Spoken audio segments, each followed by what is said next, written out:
So this chapter is called Divinity's Disconnection.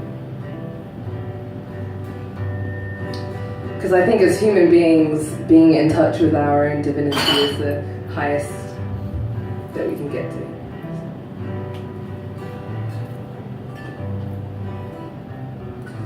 And this chapter started, basically the backstory is living in Australia, sleeping in a hammock on the beach and hanging out with other musicians and artists. And it was my first kind of interaction with Aboriginal people as well. So divinity's disconnection.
I sat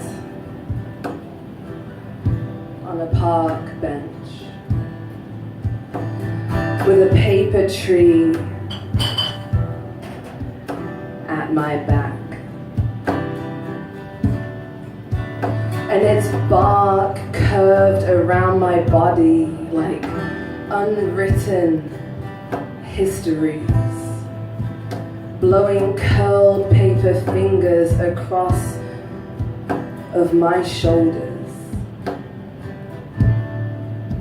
And I looked out towards the streets of Byron Bay.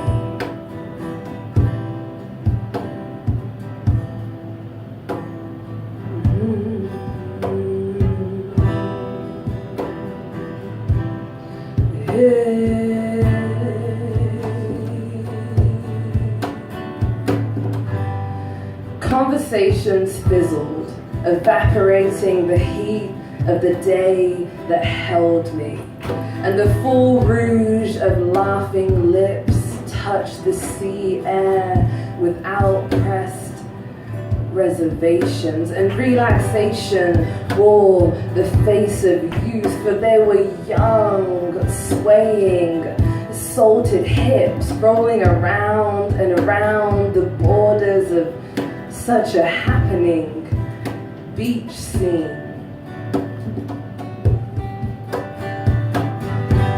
Bikinis held on for dear life to aqueous bodies, and everyone seemed to be having a good time beneath the sand, the sun, and the sea.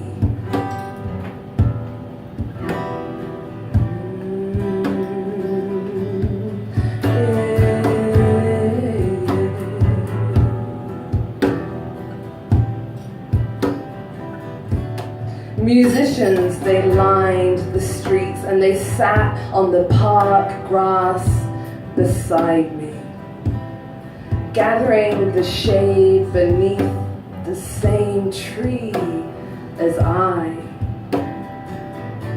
And our papered histories subconsciously entwined, harmonicas hang upon the lips of creamy beach boys as drums awaited the attentions of well-versed brown hands, and I could hear the saxophone symphonies of the Pink Panther making its way towards me. Da-dum, da-dum, da-dum, da-da-da-da-da.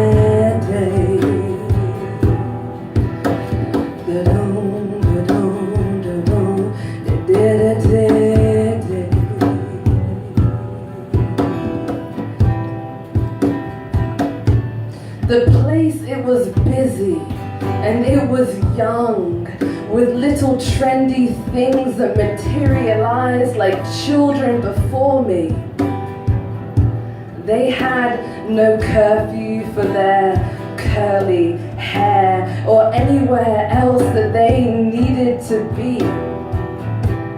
Handmade jewelry lavishly sprawled itself out across the sand, shimmering beneath the sun, just to bait their young attentions. And that picture of innocence showed me just a glimpse in that handcrafted shimmer of what Australia really is.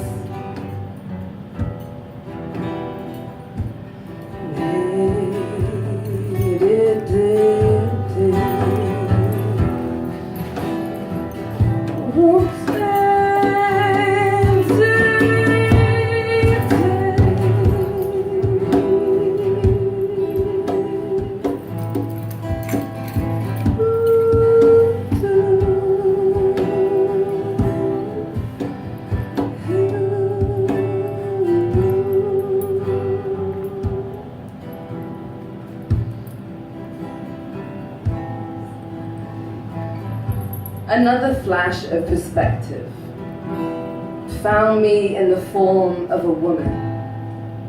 Whilst I sat upon the park bench with my back against a paper tree, making notes of my own personal history, the pen upon my paper, consolidating a version of you with a version of me. As I turned my vision out towards the sea, well, she approached me. She was about 70 years old, with muddy skin tones that reminded me of my grandmother, wearing tatty clothes that rested lifelessly upon her skin, reminding me of my own.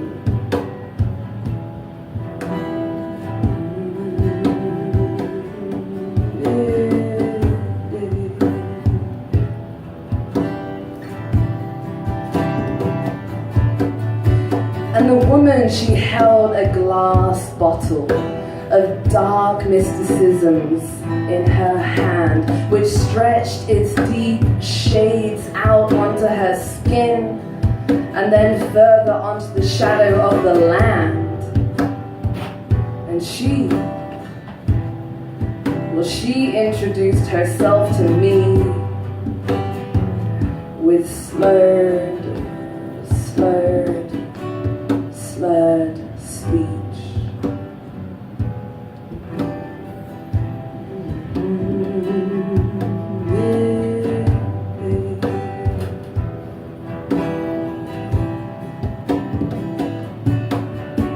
An alcoholic undertone set heavily beneath the light of her breath, and they pressed me with an introduction that bore the title of an Aboriginal elder.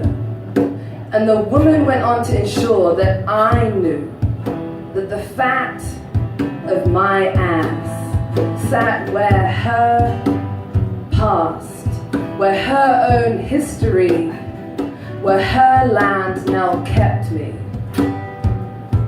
And yes, it was true. I did understand. I had heard the whispers of how her culture had been treated, and to me they were stories that had been diluted in disassociation. Though she wore those pains like a choker upon her neck, because her reality would not be stepped away from so lightly.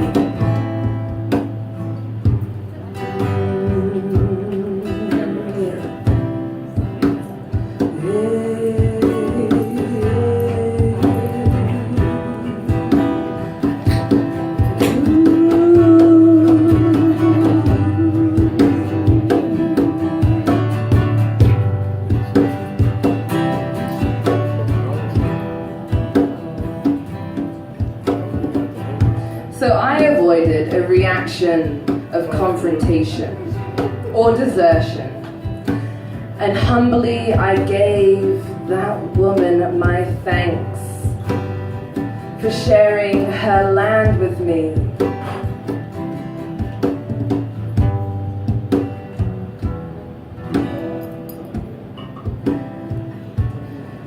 But this moment of exchange, in what two persons of equal respect should say, well, it felt empty.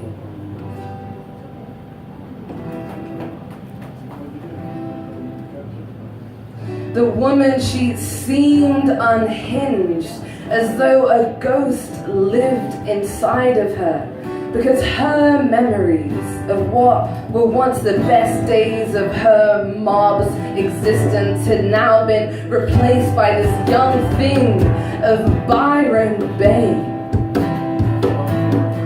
And she slumped down next to me in acceptance of my peace.